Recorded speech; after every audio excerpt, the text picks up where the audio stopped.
Hello there, Alan Plum here again with a little more from Shed Engineering, and today we're doing some wallpapering.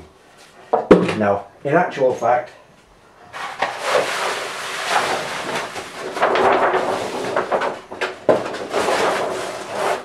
as you can see, we've got the layout folded in half, and what I'm about to do is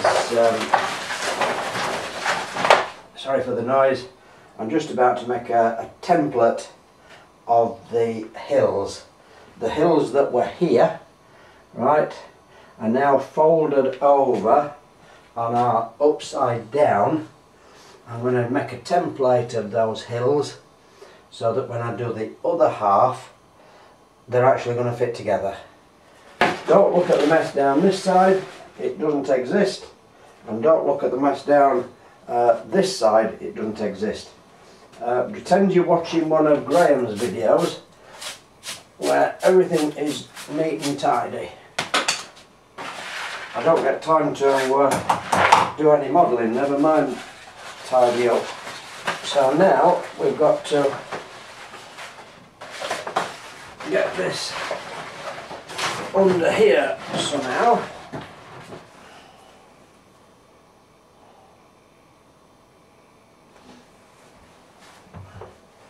You see, I think a lot of you think I'm absolutely barking mad in making a folding layout, but you haven't thought of all the advantages.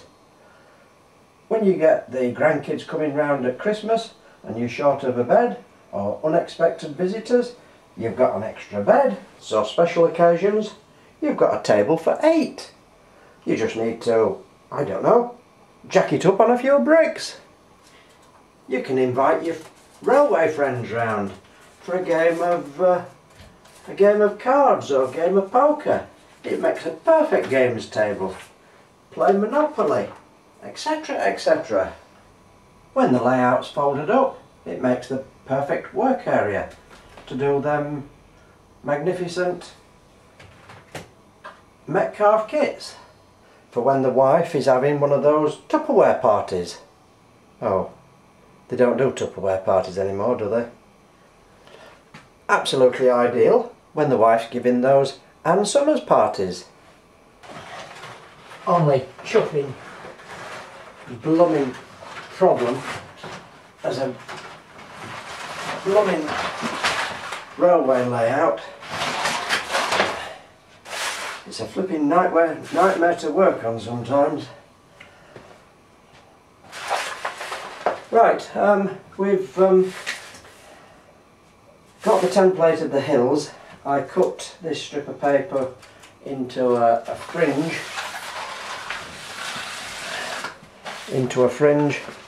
and I've been able to mark the contours of the hill. So if I can find my scissors in this well organised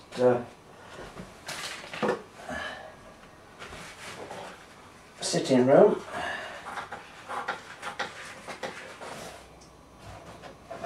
So now, if we just unfold the layout,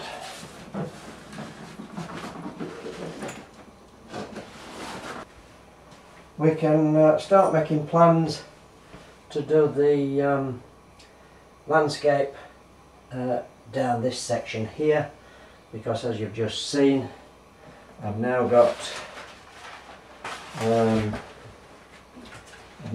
plan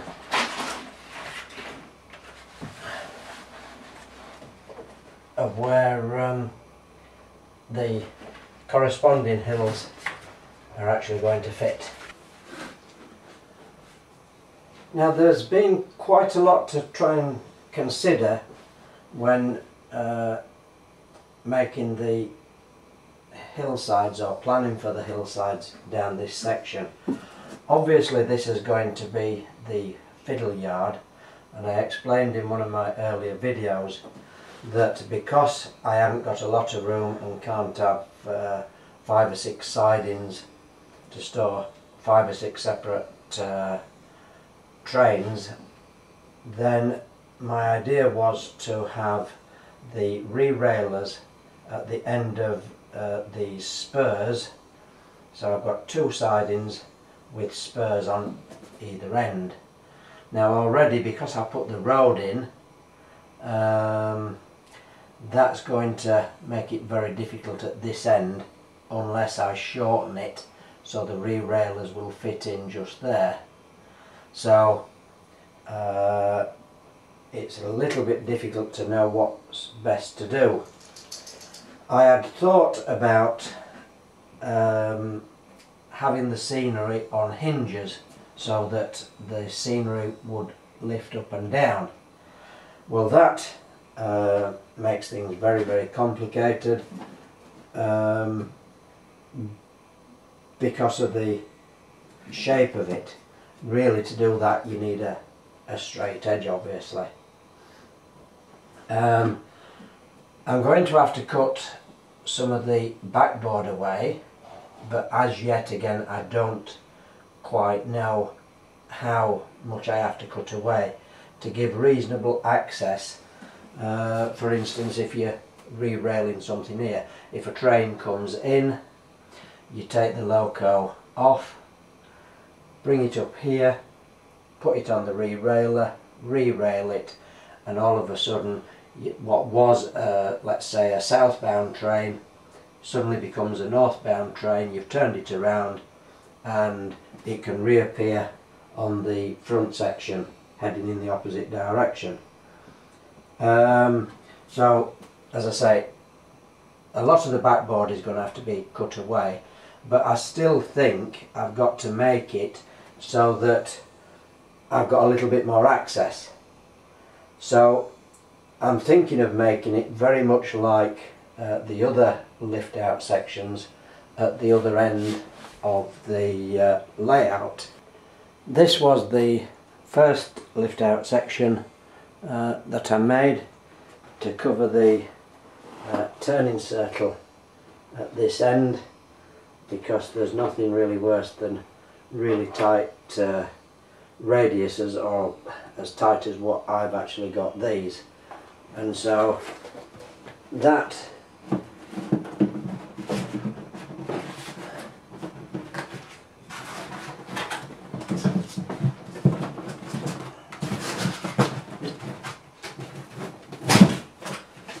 is just a snug fit there. Obviously we're going to have some tidying up to do on the edges, and that's another lift out section because I did put a crossover and some points in there. Perhaps it would have been better just with straight through track so that it cuts down on any possibility of any derailments in that area. But what's done is done. So I'm thinking it's got to be something along those lines there. But as you can appreciate, this is a fair old length. We're looking at least 5 foot just from there to where the end of the ruler is, if you can see that. You're looking at 5 foot from there to there. Really I need to access the turning circle as well, so the whole section has got to actually lift out. So you're looking at least 5'6". Then we've got this angle here. Do I have it straight, so both ends are straight, so that it might be easier to lift out, or do I try and fill this piece in, or do I have that as a separate section and have the lift out piece starting from there? Whichever. If I do it out of foam like I've done the rest of it, it's going to be very bulky, so access to the line here is going to be fouled. If I've got 2 or 3 inches thickness of foam, it's going to give me very little room to actually manoeuvre any of the locos or rolling stock. So I think the hills have got to be as thin as possible, and so at the moment I'm going down the line of doing it in papier-mâché with some supports on these sections here. This is obviously, this white piece of pale plywood here is obviously what I've already cut out to become the base. I need access underneath for wiring, etc., and so I'm thinking of having similar supports as what I did further down, ribs every so often, and then I think I'm going to have to make the hills out of papier-mâché, and that way they're going to be a lot thinner and the whole thing is going to be a lot lighter. But I'm just worried about how flexible and floppy it's going to be. So there's quite a lot to consider in actually doing this section, and that's part of the reason why I've sort of been held up. You start thinking about it actually too much and not getting anywhere. Although I have been working on the road system, as you well know. So that's what I'm planning. I'm going to cut some dividers next and try to make a start on the landscape. Seeing as we're talking about landscape design, watching one of Graham's videos a couple of weeks ago, he ran his cam truck around and through the tunnels, and it was such a shame because as the train went through the tunnels, obviously you could see all the newspaper and bits of cardboard and wood and so on that's constructed the tunnel. And it might be something that we've got to start considering as these cam trucks get cheaper and cheaper. I can't see me getting one for quite some time, to be honest, but for other people, as they become cheaper and more available, and you're running your trucks round, I think we've almost got to start considering modelling the inside of tunnels. Obviously, for me to retrofit that idea into the tunnel that I've got going all the way down the back is going to be rather difficult.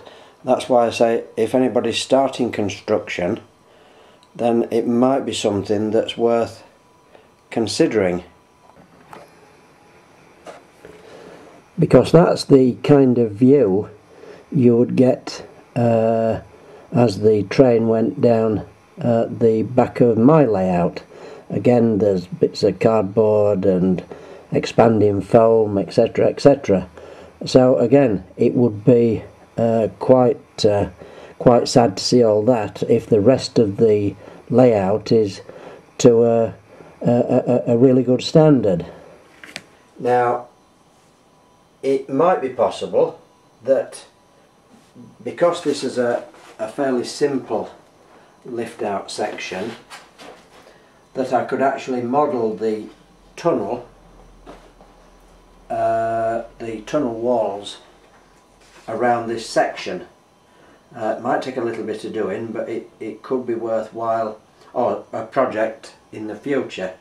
And then in the walls, what they used to have alcoves every so often, so any line workers that were on the line could seek shelter when a train was coming through. So, as I say, it might not be important now, but as I say, your layout progresses, then it might be something that you think, oh, I wish I'd actually thought about that. Now that I've got a... Oh, come on, you silly thing, get down. Now that I've got a cam truck, everything looks smashing, apart from when the train goes through the tunnels. Something else I have never ever seen is ventilators. All tunnels, apart from the very, very shortest of tunnels, had ventilators. Haddon Tunnel, which I'm modelling here, was 1,000 and just over 1,000 yards long, and that actually had I think it was 5 ventilators in total, one of them being the full width of the tunnel. So basically the tunnel stopped and then started again, and so it makes you think whether that's actually 2 tunnels, but in all the layouts I've never actually seen something that's representing a ventilator, and they were just round brick shafts like a well going straight down into the tunnel, and then around the top they were made quite fancy. Sometimes they would have brickwork round and then perhaps railings. Sometimes they had a little roof over. Sometimes, as I say, they were quite ornate, but as I say, I've never seen anything like that represented on a layout. So what I'm thinking on here is that I could model the inside of the tunnel with the recesses. If I had a toilet tube might be a bit thick, but something like that, an old Smarty tube to represent the ventilator shaft. That would actually let some light in and make it quite interesting as the cam truck came round and there was a shaft of light coming down. And then obviously at this end of the circuit, again at this stage, it may be worth planning on modelling the inside of the tunnel around the turning circle at this end with the recesses and possibly a ventilator again to let some light in. I don't think it would be possible down the back section against the fiddle line, against the fiddle yard, although having said that, I suppose if I've got nothing else to do, you can have a half round tube that just sits over the track with the recesses for line workers to seek shelter, and again you could have ventilators, possibly even with little torches in, so that you've got a nice shaft of light.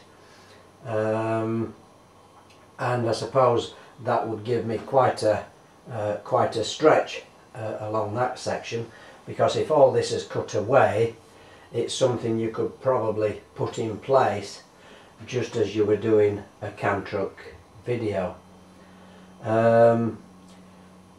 That would then at least give you the option that you can have the cam truck running round, it would go into the tunnel, it would be realistic, the walls of the tunnel would be modelled, the recesses would be modelled. They also had very often drains down the middle of the line. If you watch my railway walk video, I actually go into Haddon Tunnel and fall down one of them, which is no fun at all, because they're actually the size of a kitchen sink. If you imagine a kitchen sink, 1 metre by 600, sunk into the ground, that's how big they actually were.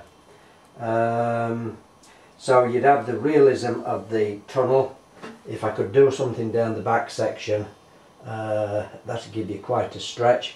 You could cut the video at that point, restart it at the other end, so you've got another section of real modelled tunnel around, as then it come out into daylight to come back up the valley. So possibly what I'm saying is that we've got to start looking at thinking about subterranean modelling. As I say, as cam trucks become more reasonably priced, and I've seen people with all sorts of little cameras, that it might be something that we've actually got to start thinking about and considering, especially when you're just starting out like I am. I say, even though I've just done it, to retrofit it on that back section further down would be immensely difficult.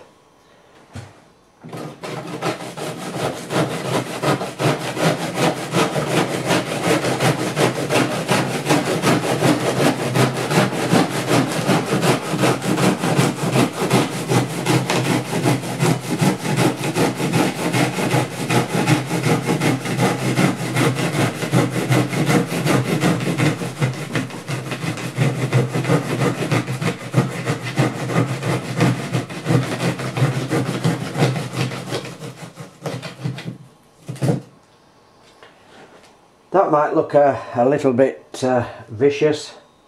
This is obviously the road section that I laid. It at least shows you the construction. It was just cardboard hot glued together and then filled with expanding foam. But the problem I've got is that the station master's house was just on the hillside around here. I would like it to be straight so that this section lifts out a lot easier rather than being on an angle, but then the dividing line would virtually be cutting through where his house was. I'd have to try and move it down here or move it across here, and everything starts to get rather complicated. So rather than have a curve, which was there previously, you can see that I've tried to slice that off so that I can get some kind of divider in there that's going to be just a straight piece of plywood. Now we've got to see whether that kind of shape will interfere with the other half when it's folded over.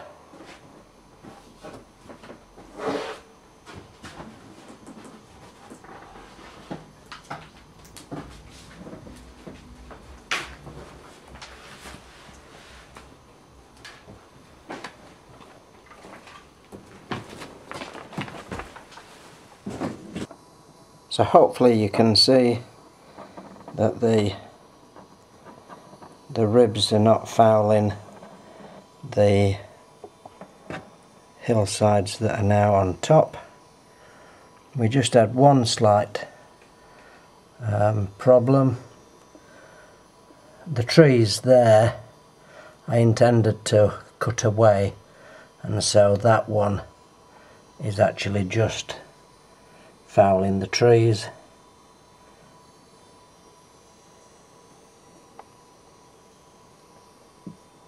But then the others are well clear of the scenery that's now on top. Right, as you can see, I've got the supporting pieces or cross pieces put in. That'll obviously give it some strength and hopefully keep it flat. So they've just been cut and hot glued in position.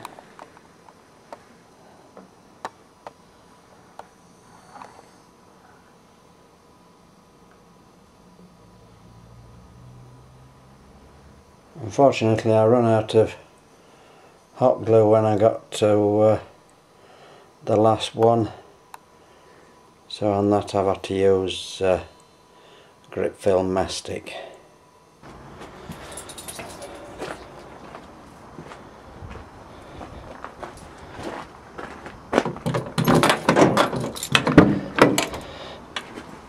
Right, we've run out of modelling supplies, so we've got to have a trip to B&Q to get some chicken wire, because otherwise my hills will come to a standstill.